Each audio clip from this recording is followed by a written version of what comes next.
Eternal Strands is a third-person action adventure in which you play a young woman named Bryn who belongs to a magical tradition known as Weavers. These folks have been on the outs since a devastating event called the Surge left them without a homeland. As Bryn, you'll get to combine both weaponry, such as bows, two-handers, swords, and shields, with incredible magical abilities, with an arsenal that grows over time as you tackle massive creatures, and do so in a rich physics sandbox. I'm Fred St-Laurent, game director at Yellow Brick. And I'm Mike Laidlaw, the chief creative officer, but really a project-wise creative director.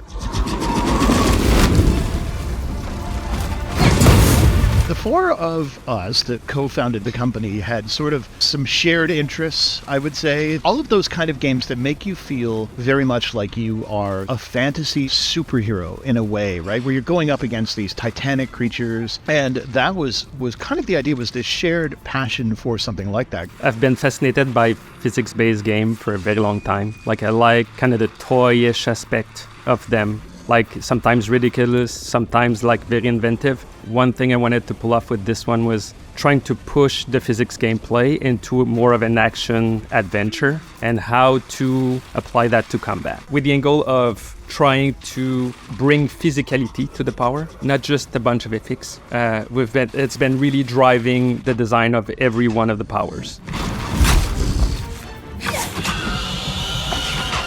Our tech team, they have some incredible understanding of the universe. They've created this space where every power is a physical entity. My hope is the players will create synergies that we haven't thought of, coming up with our own innovative strategy. If a drake breathes fire on a pot of water, you're going to have all of a sudden this gigantic wall of vapor that's going to get generated. So it's going to hide.